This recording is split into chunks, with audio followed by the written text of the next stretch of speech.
2020년 3월 19일 하나님 나라를 시작하는 말씀 묵상 시간입니다. 오늘 우리에게 주시는 하나님의 말씀은 마가복음 8장 14에서 26절 말씀입니다. 제자들이 떡 가져오기를 잊었음에 배에 떡 한 개밖에 그들에게 없더라. 예수께서 경고하여 이르시되 삼가 바리새인들의 누룩과 헤롯의 누룩을 주의하라 하시니 제자들이 서로 수군거리기를 이는 우리에게 떡이 없음이로다 하거늘 예수께서 하시고 이르시되 너희가 어찌 떡이 없음으로 수군거리느냐 아직도 알지 못하며 깨닫지 못하느냐 너희 마음이 둔하냐 너희가 눈이 있어도 보지 못하며 귀가 있어도 듣지 못하느냐 또 기억하지 못하느냐 내가 떡 5개를 5,000명에게 떼어줄 때에 조각 몇 바구니를 거두었더냐 이르되 12이니이다. 또 7개를 4,000명에게 떼어줄 때에 조각 몇 광주리를 거두었더냐 이르되 7이니이다. 이르시되 아직도 깨닫지 못하느냐 하시니라. 벳세다의 이름의 사람들이 맹인한 사람을 데리고 예수께 나와 손대기를 구하거늘 예수께서 맹인의 손을 붙잡으시고 마을 밖으로 데리고 나가사 눈에 침을 뱉으시며 그에게 안수하시고 무엇이 보이느냐 물으시니 쳐다보며 이르되 사람들이 보이나이다. 나무 같은 것들이 걸어가는 것을 보나이다 하거늘 이에 그 눈에 다시 안수하심에 그가 주목하여 보더니 나아서 모든 것을 밝히 보는지라. 예수께서 그 사람을 집으로 보내시며 이르시되 마을에는 들어가지 말라 하시니라. 오늘 말씀은 8장 1절에서 10절까지 4,000명을 먹이신 칠병이어 장면과 그 이후 11절에서 13절 바리새인들이 표적을 구하는 장면을 지나서 다시 배를 타고 건너편으로 돌아가는 배 안에서부터 시작합니다. 배에는 예수님과 제자들이 타고 있었습니다. 제자들은 14절에서 자신들이 가지고 있는 떡이 한 개밖에 없다고 이야기합니다. 예수님께서는 바로 주의하라고 하시면서 바리새인들의 누룩과 헤롯의 누룩을 이야기합니다. 그때 당시 예수님을 믿지 않고 비난하던 종교 지도자, 정치 지도자들의 마음을 누룩으로 비유해서 말씀하신 것입니다.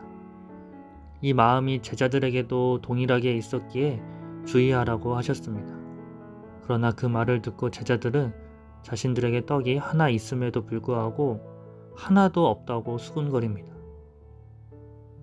떡이 하나밖에 없었으니 하나 정도는 없다고 봐도 되지 않냐는 이런 개수의 문제가 아니라 생명의 떡이신 예수님이 같이 계심에도 불구하고 그 하나의 떡이라도 내놓고 함께 이야기하는 것이 아닌 내놓지도 않고 아예 없다고 이야기하는 제자들의 속마음은 예수님에 대한 믿음이 없음을 봐야 할 것입니다.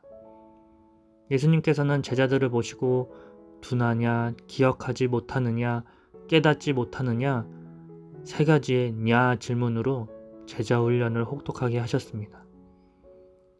오병이어 7병이어를 본 제자들이라고 한다면 이 예수님의 태도가 이해가 되기도 합니다. 그러면서 도착한 벳세다에서 맹인을 치유해 주십니다.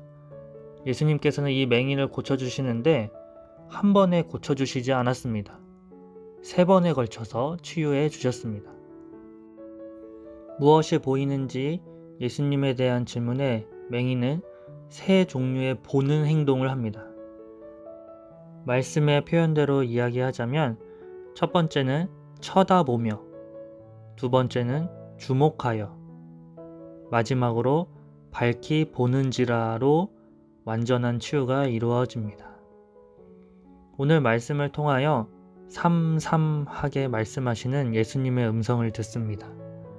첫 번째 삶은 바로 3가지의 예수님의 질문이었던 둔하냐, 기억하지 못하냐, 깨닫지 못하느냐의 질문에 대한 표현입니다. 우리 성도님들은 예수님을 지금 어떻게 느끼고 계신가요? 예수님을 아예 느끼지도 못하는 둔한 단계이십니까? 아니면 예수님을 느끼는데 기억하지 못해 불안한 단계이십니까?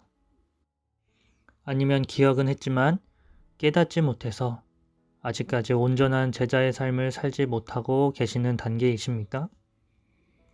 오늘 우리는 두 번째 삶을 통해 우리의 영적 상태를 체크해 보면 좋겠습니다. 맹인의 치유의 사건을 통해서 본다면 우리가 예수님을 어떻게 보냐에 따라서 체크할 수 있겠습니다. 첫 번째, 우리가 예수님을 쳐다보고만 있는지. 두 번째, 우리가 예수님을 주목하여 보는지. 마지막으로 예수님을 밝히 볼 수 있는지 말입니다. 당연히 말씀을 통한 결론과 메시지는 예수님을 밝히 보고 그의 말씀을 온전히 깨닫는 것입니다. 오늘 말씀은 나의 상태를 돌아보기에 좋은 말씀입니다. 제자들이라고 해서 모든 것을 깨달았던 것도 아니고 맹인이라고 해서 밝히 못 보는 것도 아니었습니다.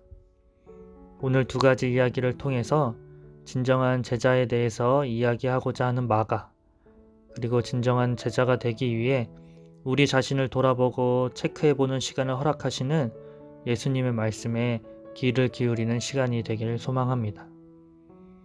이 시간 함께 기도하겠습니다. 하나님, 매번 예수님을 따라다니면서 깨닫지 못하는 제자들의 모습이 우리의 모습입니다. 예수님을 오늘 처음 만났더라도 쳐다보고 주목하여 예수님을 밝히 보는 맹인이 되고자 하는 소망을 오늘 우리가 품습니다. 오늘 하루 예수님과 동행하며 예수님의 말씀에 주목하여 제자의 삶을 사는 오신 가족 모두가 되게 인도해 주세요. 다 같이 기도하시겠습니다.